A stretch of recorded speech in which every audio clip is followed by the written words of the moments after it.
Durante la Primera Guerra Mundial, la ciudad de Hannover, en Alemania, fue acechada por la oscura presencia del infame hombre lobo de Hannover. Se encontraron pilas de huesos en las orillas de la ciudad y los ríos, todos pertenecientes a hombres jóvenes. El principal sospechoso de este macabro escenario era el comerciante de ropa y carne de segunda mano, Fritz Arman, cuando fue arrestado.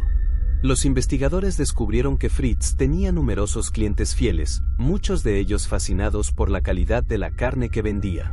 Incluso había quienes frecuentemente le preguntaban cómo conseguía trozos de carne tan buenos en tiempos tan sombríos. Sin embargo, nadie jamás imaginó que esa carne era, en realidad, de jóvenes asesinados, violados y brutalmente descuartizados por Fritz. Su historia llegó a su fin con su condena y ejecución, siendo decapitado. Aunque la historia oficial niega que la carne vendida por Fritz perteneciera a sus víctimas, hay quienes prefieren no descartar esa posibilidad, argumentando que, considerando su naturaleza, Fritz ciertamente tenía motivos para lucrar con la carne de las personas que mató. Años más tarde, en los alrededores de Nueva York, el devoto pintor de casas Albert Fish, un señor de más de 60 años, se convertiría en uno de los caníbales más famosos de todos los tiempos. Lo que hizo sus crímenes aún más horribles fue el hecho de que era un escritor prolífico. En sus notas, se incluía una carta dirigida a los padres de una niña desaparecida, donde describía con detalles espeluznantes cómo la había asesinado, descuartizado, cocinado y devorado.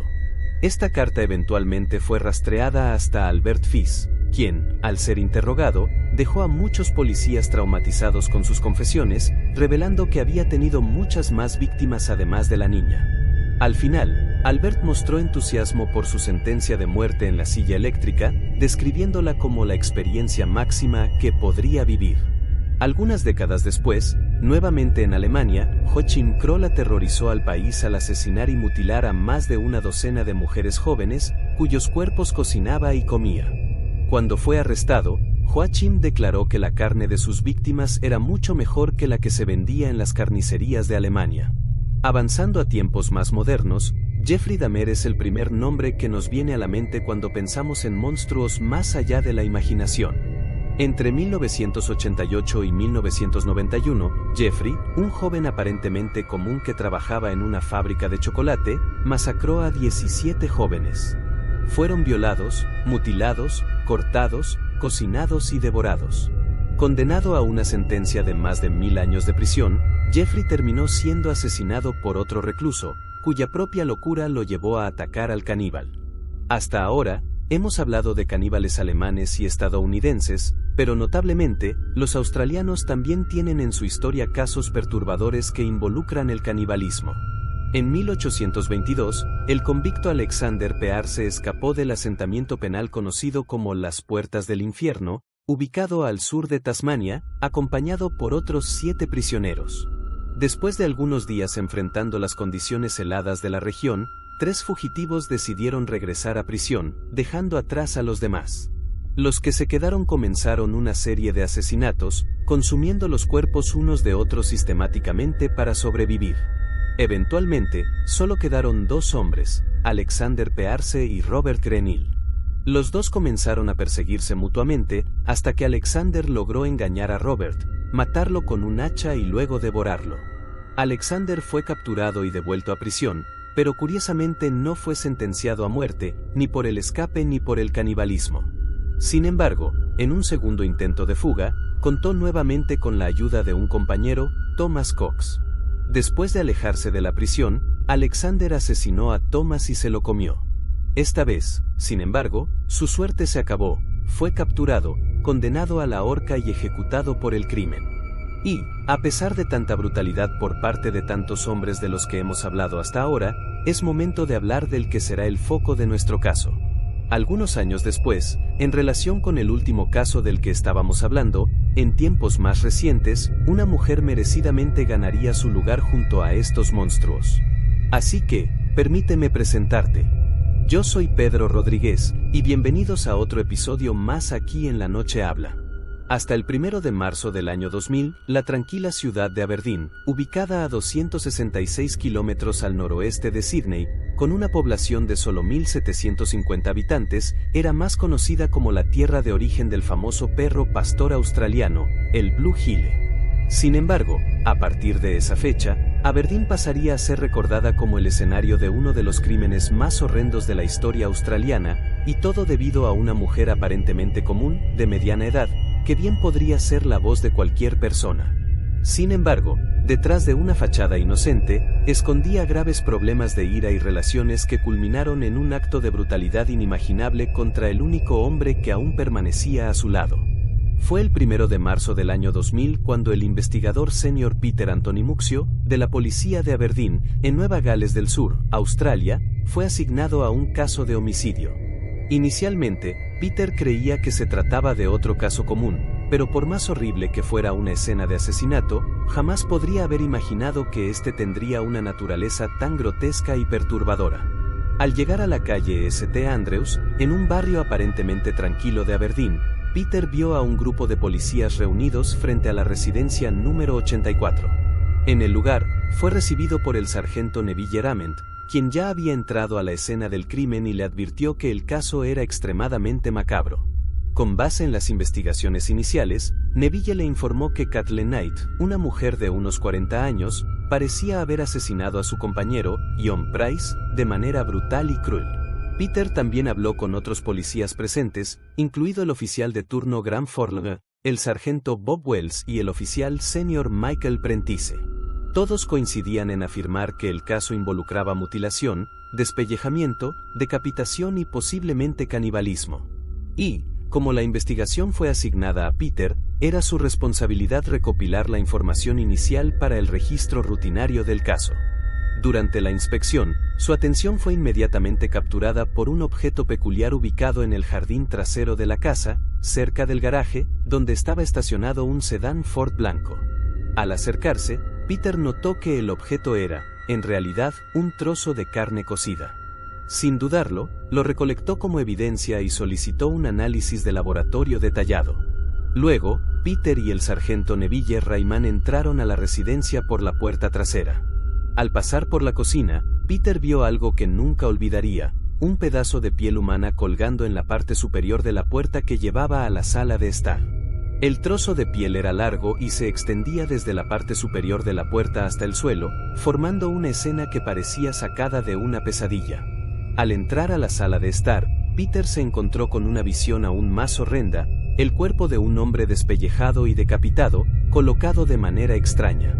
Junto al cuerpo había una botella de refresco, aparentemente colocada en los brazos de la víctima, como si alguien la hubiera puesto allí. Al observar la escena, Peter y Neville coincidieron en que el cuerpo probablemente pertenecía al dueño de la piel estirada en la puerta de la cocina. El cuerpo estaba lleno de heridas, siendo la más notable una puñalada en el lado izquierdo del pecho. Además, algunos de los músculos y órganos de la víctima eran visibles, intensificando el horror de la escena. Peter, a primera vista, quedó impresionado por el hecho de que la cabeza parecía haber sido cortada de manera increíblemente limpia y profesional. Junto al cuerpo, en un sillón, encontró una piedra de afilar con un mango negro y un paquete abierto de cigarrillos Winfield Blue. Al seguir hacia el lado este del pasillo de la sala de estar, en dirección al vestíbulo de entrada, Peter observó una gran cantidad de sangre esparcida en las paredes y el piso. En realidad, las manchas de sangre estaban por toda la casa, pero parecían haber comenzado en el dormitorio principal de la residencia. Sin embargo, las manchas en el dormitorio no eran tan intensas como las encontradas en la sala de estar, lo que indicaba que la víctima probablemente comenzó a ser apuñalada en el dormitorio, siendo asesinada cerca de la puerta principal. Esta teoría se sustentaba por un rastro de sangre que se extendía alrededor de 1.5 metros, desde el vestíbulo de entrada hasta la alfombra de la sala de estar. Al dirigirse al comedor, Peter encontró una mesa grande con 3 sillas alrededor, cada una con prendas ensangrentadas colgadas en el respaldo. Sobre la mesa había una variedad de objetos, incluyendo una bolsa de herramientas, más ropa, una pequeña carpeta azul, un juguete electrónico en forma de gorila y algunas cajas de medicamentos recetados.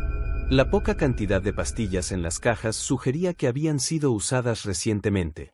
Peter luego regresó a la cocina para analizar más de cerca la piel humana estirada en la puerta. Pudo identificar algunas características de la víctima, como cabello negro y rizado en la parte superior, además de una nariz, parte de la boca y una oreja aún intactas. Al examinar con más detalle, Peter notó marcas de puñaladas en la piel, que estaba fijada a un gancho de carne de acero. Esta visión lo llevó a concluir que quien hubiera realizado ese acto tenía gran habilidad con cuchillos. Aún en la cocina, Peter se dirigió a la estufa, donde notó una olla grande de aluminio. Al quitar la tapa de la olla, se encontró con una escena inimaginable. Dentro había un líquido, vegetales y una cabeza humana sin piel. Justo al lado de la estufa, el investigador Peter encontró más platos ya preparados. Contenían 2 trozos de carne cocida, papas asadas, calabaza asada, calabacín, repollo, calabaza amarilla y salsa. Y, debajo de cada plato, había un pedazo de papel roto con un nombre escrito. En uno de los papeles, la palabra Beck estaba escrita con pluma de tinta azul, mientras que en el otro estaba el nombre Jonathan. Peter creía que los platos estaban destinados a esas personas. Además, notó que los trozos de carne en los platos eran similares al que había encontrado y recolectado en el jardín trasero de la casa. Justo frente a los platos, encontró al menos 2 cuchillos ensangrentados, además de algunas cajas de medicamentos esparcidas sobre la superficie. Sobre la encimera de la cocina, en una taza de café, Peter encontró manchas de sangre y una sustancia blanca y grasosa.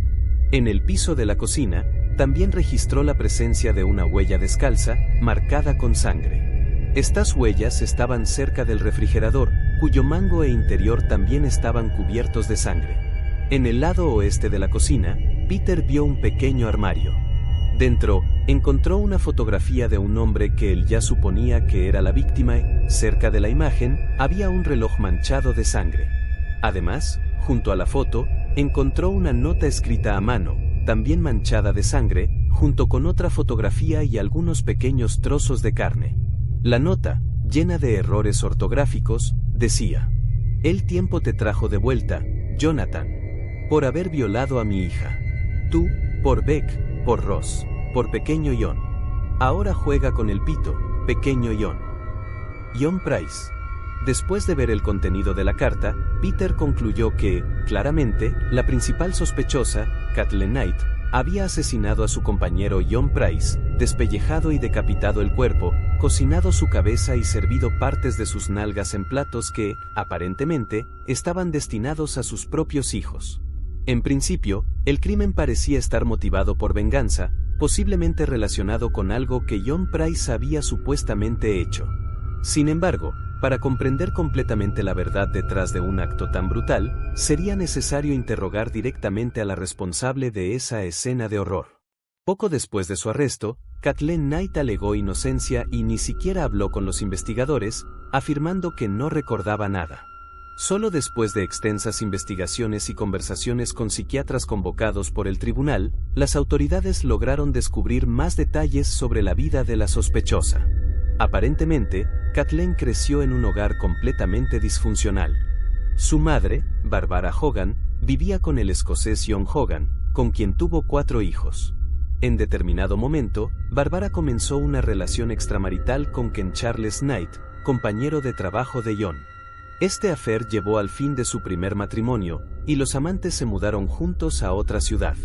En los años siguientes, Barbara y Ken tuvieron 4 hijos juntos, 2 niños y 2 niñas gemelas, y Kathleen Knight era una de esas gemelas.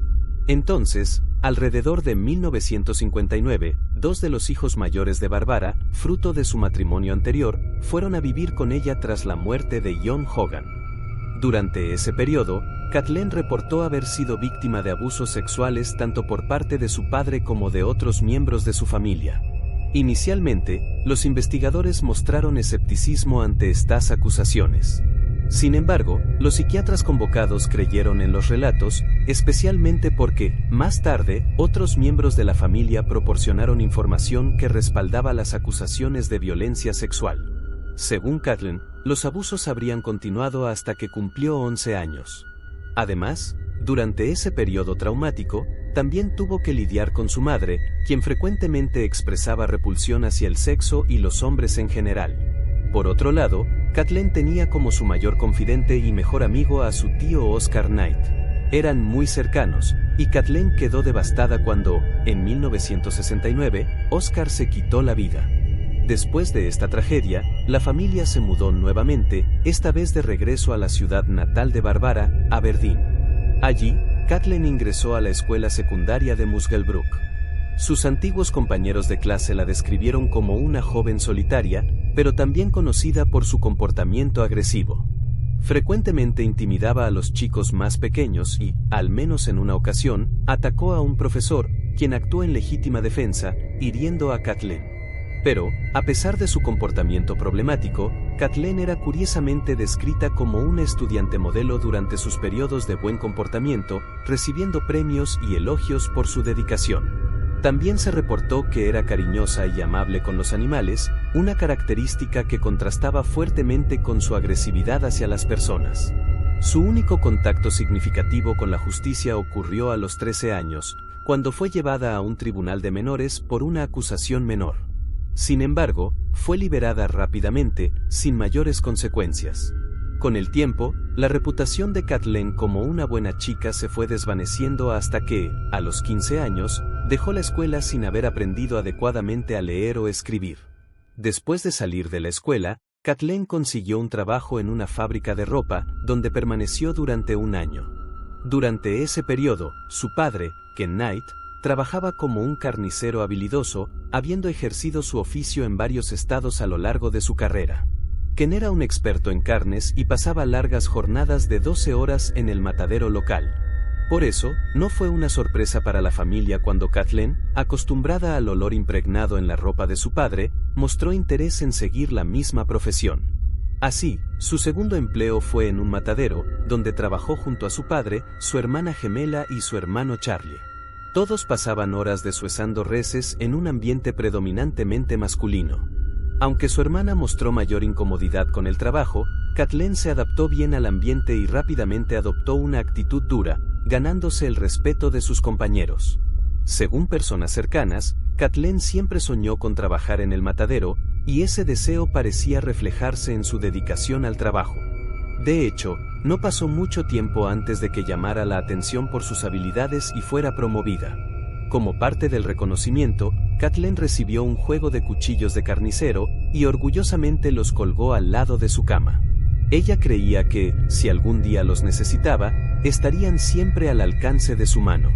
Notablemente, colgar cuchillos cerca de su cama sería un hábito que la acompañaría en todas las residencias donde viviera a lo largo de su vida. En el matadero, Kathleen también infundía miedo en sus compañeros, siendo conocida por enfrentarse a cualquiera que la ofendiera.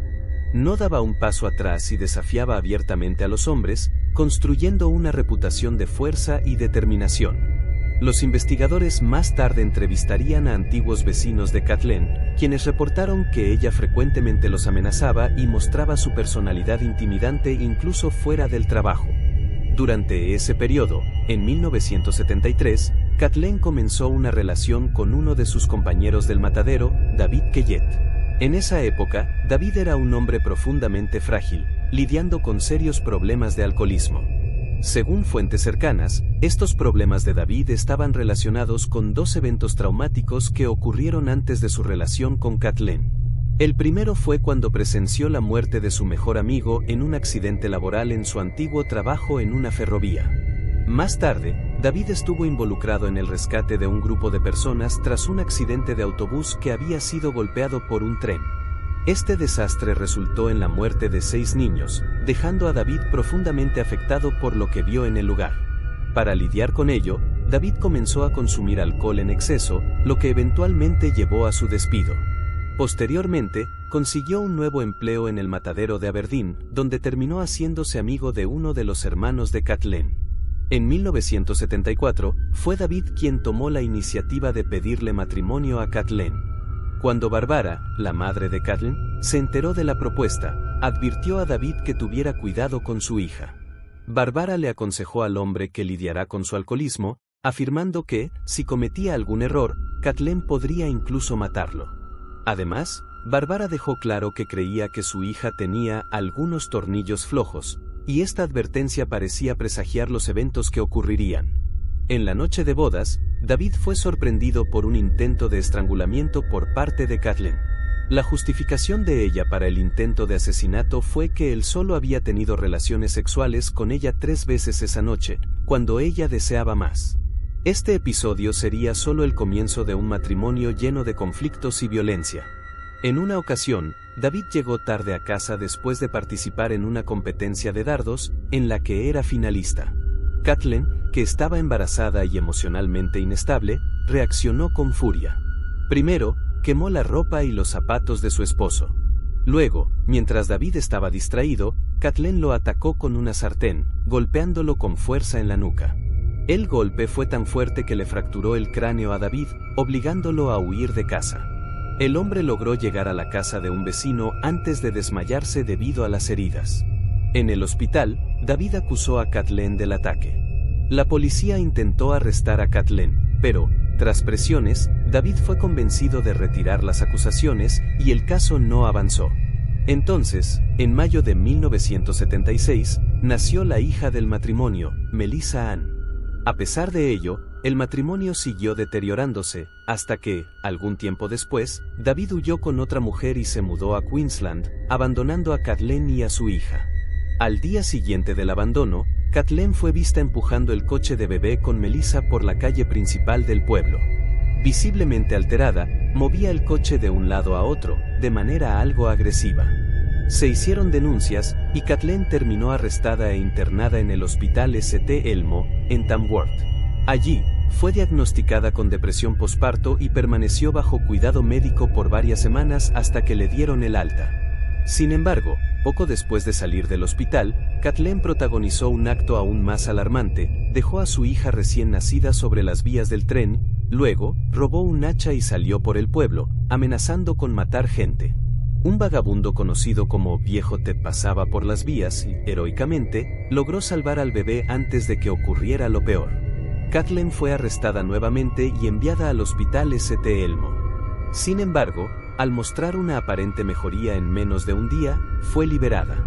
Pero esto no duró mucho, y volvió a llamar la atención de las autoridades al secuestrar a una mujer bajo la amenaza de un cuchillo. Durante el secuestro, Kathleen obligó a la mujer a conducir hasta Queensland, donde pretendía encontrar a David Kellett.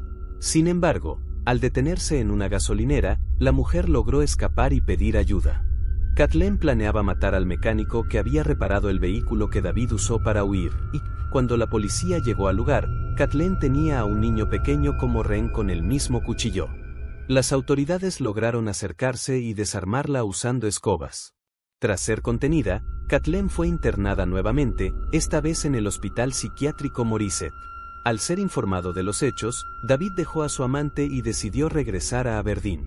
Se llevó consigo a su madre, buscando ayuda para lidiar con la problemática Kathleen. En esa época, David ya trabajaba como conductor de camión en Queensland, pero recorrió cientos de kilómetros para intentar ayudar a Kathleen. Ella, por su parte, se mostró extremadamente feliz de verlo y, así, en agosto de 1976, el trío, Kathleen, David y su madre, se mudó a Ipswich, al oeste de Brisbane. Allí, Kathleen consiguió trabajo en un matadero local. En los años siguientes, la pareja permaneció junta, pero enfrentó innumerables peleas, muchas provocadas por los frecuentes arranques de ira de Kathleen.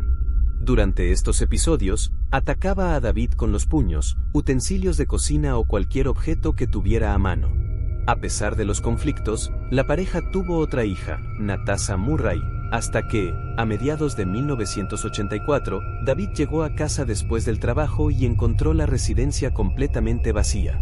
Esta vez, Kathleen había empacado sus cosas y huido con sus 2 hijas a la granja de sus padres, ubicada en las afueras de Aberdeen, dejando atrás a David Kellett. Algún tiempo después, Kathleen se mudó al centro de Aberdeen y consiguió empleo en el matadero local. Sin embargo, sufrió un accidente laboral, lo que la obligó a retirarse con una pensión por invalidez. Además, el gobierno le otorgó una vivienda a través del proyecto de Comisión de Vivienda en Aberdeen. En 1986, Kathleen comenzó una relación con David Saunders, un minero de 38 años, quien pronto se convertiría en otra víctima de sus comportamientos abusivos. Según reportes, Kathleen frecuentemente echaba a David de casa durante ataques de celos, alegando que él la engañaba con otra mujer. La relación llegó a un punto crítico en mayo de 1987, cuando Kathleen le cortó la garganta al cachorro de dingo que David tenía. Lo amenazó, diciéndole que tendría el mismo destino si tenía un affair con otra mujer. Además, Kathleen atacó a David con una sartén, dejándolo inconsciente. A pesar del comportamiento perturbador de Kathleen, David permaneció en la relación. Más tarde, la pareja tuvo una hija llamada Sarah, quien se convirtió en la tercera niña bajo el cuidado de Kathleen. Al año siguiente, Kathleen y David compraron una casa. Sin embargo, el comportamiento de Kathleen siguió alarmando a la familia de David. En cierto momento, comenzó a decorar la residencia de manera macabra, usando pieles de animales, calaveras, cuernos, trampas oxidadas, chaquetas de cuero, botas viejas y machetes. En la nueva casa, las peleas continuaron. En un momento dado, Kathleen golpeó a David con un trozo de hierro y luego le clavó unas tijeras en el abdomen. Aterrado y temiendo por su vida, David huyó. Cuando regresó para recoger algunas pertenencias, encontró toda su ropa cortada en pedazos. David decidió tomar una licencia en el trabajo y esconderse para evitar cualquier contacto con Kathleen, quien lo buscó incansablemente. Amigos y familiares de David se enteraron de la situación y se negaron a ayudarla a localizarlo. Meses después, cuando David intentó visitar a su hija, descubrió que Kathleen había ido a la policía y mentido, acusándolo de agresión y alegando que su familia le tenía miedo. Esto resultó en una orden de restricción contra David. Y, sintiéndose completamente abandonado, David dejó a Kathleen y a su hija definitivamente. Mientras tanto, Kathleen inició una relación con John Chillingworth, un excompañero del matadero de 43 años. De esta unión nació otro hijo, pero la relación solo duró 3 años. La ruptura ocurrió sin mayores explicaciones, pero John más tarde consideraría esto como su mayor suerte. Tras el fin de la relación, logró superar la pérdida, dejó el alcoholismo y encontró un nuevo propósito en su vida. Por otro lado, Kathleen rápidamente comenzó un affair con John Charles Thomas Price, un hombre de poco más de 40 años y quien se convertiría en su víctima fatal. En esa época, John era padre de 3 hijos y conocido como un hombre adorable y querido por todos quienes lo conocían. Según testimonios de familiares, John estaba al tanto de las historias sobre Kathleen y su comportamiento violento. Sin embargo, a pesar de saber de sus antecedentes, le gustaba, y sus hijos también mostraban simpatía hacia ella. Así, al principio, la relación parecía perfecta. Como en los casos anteriores, Kathleen se mostraba como una pareja devota y amorosa, dedicándose a cocinar, coser y cuidar del hombre. Sin embargo, las cosas comenzaron a empeorar cuando él se negó a aceptar la propuesta de matrimonio de Kathleen. Como respuesta al rechazo, Kathleen envió una cinta de video al jefe de John, en la que mostraba varios objetos que, según ella, habían sido robados de la empresa donde él trabajaba. En ese entonces, John tenía un puesto en una empresa minera, lo que le proporcionaba buenos ingresos. Sin embargo, tenía la costumbre de recoger kits médicos desechados del basurero de la empresa, y Kathleen usó esto en su contra, resultando en su despido. Después del episodio, John echó a Kathleen de casa, y su vida pareció volver a la normalidad. Sin embargo, después de algunos meses, todos se sorprendieron al verlos reanudar la relación. Amigos de John expresaron su descontento y afirmaron que no querían seguir conviviendo con él si continuaba con Kathleen. Aún así, John decidió no permitir que ella volviera a vivir con él, lo que desencadenó peleas aún más intensas. Las discusiones se volvieron frecuentes y culminaron en febrero del año 2000, cuando, tras una pelea, Kathleen apuñaló a John en el pecho. Él sobrevivió, nuevamente, la echó de casa, esta vez llevando el caso a la justicia. Como resultado, obtuvo una orden de restricción para protegerse a sí mismo y a sus hijos de Kathleen, pero la decisión la enfureció aún más. Según testimonios de amigos, John confesó que temía por su vida el día que obtuvo los papeles de restricción. Comentó que, si no iba a trabajar al día siguiente, la razón sería su muerte a manos de Kathleen. Y, a pesar de los consejos de sus amigos de no regresar a casa, Jon decidió volver, preocupado por la posibilidad de que Kathleen apareciera y se quedara sola con sus hijos. Cuando llegó a casa, aunque no vio a Kathleen, descubrió que la mujer había enviado a los hijos de Jon a una pijamada en casa de un vecino. Entonces, salió de casa y pasó la tarde con algunos amigos. Al regresar, pasó un rato viendo televisión en la sala de estar y, finalmente, se acostó a dormir a las 11 de la noche. Jon no sabía, sin embargo, que, más temprano ese día, Kathleen había salido a comprar lencería nueva. Más tarde esa noche, la mujer apareció en casa de Jon, vio televisión unos minutos antes de bañarse. Despertó a Jon, y tuvieron relaciones sexuales, hasta que el hombre volvió a dormirse. Alrededor de las 6 de la mañana, uno de los vecinos notó que el vehículo de Jon seguía estacionado en el garaje, lo que indicaba que no había ido a trabajar. Sus colegas y su jefe también notaron su ausencia y rápidamente decidieron enviar a uno de sus compañeros de trabajo a la casa de Jon para ver qué había pasado. Al llegar, el colega se encontró con el vecino preocupado. Juntos, decidieron acercarse a la ventana del dormitorio de la pareja, con la esperanza de despertarlo si estaba durmiendo. Sin éxito, los dos fueron a la puerta principal, donde notaron manchas de sangre en el vestíbulo de entrada. Asustados, decidieron llamar a las autoridades. Cuando el primer policía llegó al lugar, forzó la puerta de entrada y se encontró con una escena macabra. Kathleen fue encontrada roncando en la habitación, aparentemente inconsciente debido a la ingesta de una gran cantidad de pastillas que casi le causan la muerte. Según la reconstrucción del crimen, Jon posiblemente fue apuñalado mientras dormía, con varios de sus órganos vitales perforados. Aún así, logró salir de la cama y encender las luces, momento en el que vio a Kathleen sosteniendo un cuchillo de carnicero. Él intentó huir, pero Kathleen lo persiguió hasta la puerta principal, donde finalmente lo alcanzó y sucumbió a sus heridas. La autopsia reveló un total de 37 puñaladas, distribuidas entre la parte frontal y posterior del cuerpo. Después del asesinato, Kathleen fue a un cajero automático y retiró $1,000, según las investigaciones. Horas más tarde, despellejó el cuerpo de Jon y colgó su piel en un gancho en la puerta de la sala.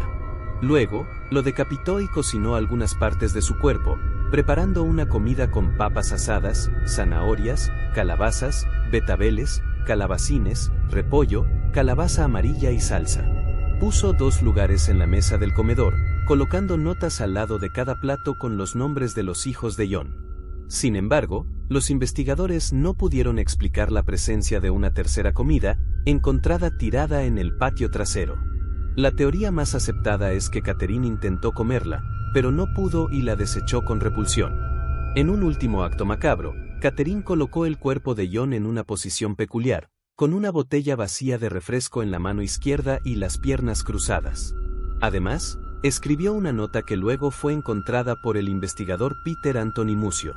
Después de cometer estos actos, Kathleen tomó varias pastillas, cayó en un sueño profundo y solo despertó en el hospital, donde le informaron que su casa estaba rodeada por patrullas y que era la principal sospechosa del asesinato de Jon Price.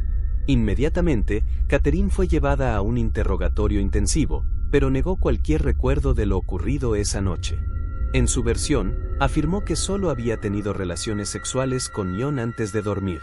Tras recuperarse, la fiscalía, junto con los investigadores, la trasladó a una unidad psiquiátrica especial en el hospital y la acusó formalmente del brutal asesinato de Jon Price. Kathleen, por su parte, declaró su inocencia, iniciando los preparativos para un juicio. Poco antes del juicio, la fiscalía le ofreció un acuerdo, declararse culpable de homicidio, lo que podría resultar en una sentencia más leve. Sin embargo, Kathleen mantuvo su inocencia y rechazó la oferta. Sus abogados centraron su defensa en alegar amnesia y disociación, pero esta estrategia resultó difícil de sostener. El juicio de Kathleen estaba programado inicialmente para julio de 2001, pero se pospuso hasta octubre del mismo año en la Corte Suprema de Newcastle. Ante el tribunal, quedó claro que Kathleen no era el tipo de mujer con la que un hombre podía llevarle la contraria sin consecuencias. Para reforzar este punto, la fiscalía llamó a exparejas y familiares a testificar sobre la violencia que solía mostrar Kathleen. Entre los testimonios, un exnovio recordó el día en que ella cortó la garganta de su cachorro como amenaza. Otras testigos relataron que había enviado deliberadamente una grabación con falsas evidencias, lo que resultó en el despido de John Price. Desde el inicio, la acusación buscó demostrar lo cruel y vengativa que podía ser Catherine. Sin embargo, a pesar de estos relatos, el jurado y los presentes en el tribunal no podían ignorar su apariencia inofensiva en el banquillo. Para muchos, Catherine parecía una figura materna común, incapaz de tal brutalidad. Su apariencia dócil ocultaba por completo su alma oscura y monstruosa. Uno de los momentos más impactantes del juicio fue cuando el juez Barry O'Keefe informó al jurado que podían ser excusados si no deseaban ver las fotografías de la escena del crimen. Algunos jurados aceptaron, incapaces de manejar las imágenes gráficas que siguieron. Junto con las fotos, la fiscalía describió en detalle cómo Catherine planeó el asesinato de John Price. Las evidencias indicaban que, esa noche, Catherine había comprado un camisón sensual que usó durante su último encuentro sexual. También había escondido un cuchillo de carnicero cerca de la cama para usarlo durante la madrugada. Además, la acusación destacó que Catherine había escondido previamente las ollas que usaría para cocinar partes del cuerpo de John. Los cuchillos para despellejarlo parecían recién afilados, sugiriendo que todo fue cuidadosamente planeado. Con todo listo, Catherine esperó a que John Price, de 44 años, llegara a casa y se fuera a la habitación. Allí tuvieron relaciones sexuales y, después del acto, Catherine infligió la primera de las 37 puñaladas. Según el juez, en sus últimos momentos, John debió sentir puro terror, mientras que para Catherine parecía ser un momento de placer absoluto. El juez también señaló que, hasta ese punto, Catherine no había mostrado remordimiento. Tras la muerte de John, comenzó a despellejar el cadáver. En la autopsia, los expertos encontraron solo un pequeño cuadrado de piel sin remover, con una marca de puñalada en el centro. Luego, Catherine decapitó a John y coció su cabeza en una olla grande. Como ya sabemos, la cabeza fue cocinada con vegetales. Además, cortó carne de las nalgas de John y la preparó como filetes, con la intención de servírselos a los hijos del hombre. Estos actos macabros hicieron que Catherine fuera considerada una de las peores asesinas en la historia criminal de Australia. En el tribunal, la fiscalía también destacó el desprecio de Catherine hacia el cadáver al posicionarlo de manera grotesca y burlona. Puso una botella vacía de refresco bajo su brazo izquierdo y le cruzó las piernas, como si estuviera relajándose en el sofá. La nota dejada por Catherine, mencionada al inicio, alegaba que John había abusado sexualmente de su hija. Sin embargo, los investigadores no encontraron evidencias que respaldaran esta acusación, considerándola infundada. Con base en los eventos de esa noche, la fiscalía describió los actos de Catherine como un momento de placer sádico, evidenciando su compulsión por cortar, mutilar y despellejar. Al día siguiente del inicio del juicio, Catherine cambió su declaración y se declaró culpable. Sin embargo, se negó a aceptar la responsabilidad total por sus acciones. El juez ordenó una evaluación psiquiátrica para determinar si entendía las consecuencias de su declaración. El psicólogo criminal Dr. Milton concluyó que Catherine sufría de trastorno límite de la personalidad, caracterizado por cambios rápidos de humor, ira intensa, pensamientos paranoides, impulsividad y relaciones inestables. Aún así, afirmó que probablemente sabía lo que hacía la noche del crimen. El 9 de noviembre de 2001, Catherine Mary Knight fue condenada a cadena perpetua, la sentencia más severa en Australia, convirtiéndose en la primera mujer en recibirla. El registro judicial especificó que nunca sería liberada. Uno de los debates más fuertes fue si Catherine realmente comió partes del cuerpo de John. Hasta hoy, ella afirma que solo recuerda haber tenido relaciones sexuales con él, que ambos llegaron al clímax, y que luego John se levantó para ir al baño. Dice que lo vio regresar y luego cree que se durmió, despertando en el hospital. A pesar de sus afirmaciones, muchos creen que sí comió parte de la carne encontrada en el patio, pero que la repulsión la llevó a desecharla y bloquear el recuerdo. Actualmente, Catherine cumple su condena trabajando como limpiadora en prisión. Aunque sus habilidades culinarias son superiores, es poco probable que vuelva a manejar un cuchillo. Hoy, cerca de los 70 años, sigue pagando por sus crímenes. Al revisar su pasado, hubo señales de que podía convertirse en asesina, pero familiares y amigos atribuían su comportamiento errático a su personalidad, sin imaginar que podría matar. Solo su madre lo sospechaba. Aunque Catherine ganó notoriedad por sus actos, no fue la primera en despellejar y consumir partes humanas. En 1957, en Wisconsin, las autoridades encontraron a un campesino llamado Egin, quien tenía en su granja el cuerpo de una mujer descabezada, colgada como un venado. Un corazón humano estaba listo para cocinarse, y en su refrigerador había más partes humanas. También hacía lámparas con piel humana y otros objetos macabros. Hein fue encerrado en un psiquiátrico hasta su muerte. Años después, en Filadelfia, Gary Innick secuestró mujeres negras y las mantuvo encadenadas en su sótano como esclavas sexuales. Una fue asesinada, desmembrada y cocinada, con sus costillas listas para ser servidas. Mucho antes, en 1570, Peter Stump, en Alemania, cazó, mató y devoró a 15 personas, incluyendo mujeres y niños. Al ser capturado, fue torturado y ejecutado brutalmente. En nuestro mundo, el ser humano es el único animal capaz de ejercer violencia y brutalidad por voluntad propia.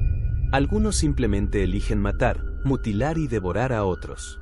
En los 70, Ted Bundy secuestró y decapitó a jóvenes N.E.U. Para estas personas, sus víctimas fueron solo objetos de sus impulsos. Catherine Knight mató al hombre más cercano a ella y sin remordimientos, cocinó partes de su cuerpo para sus hijos, mostrando lo peor de la naturaleza humana, una naturaleza que ni siquiera tuvo el valor de admitir.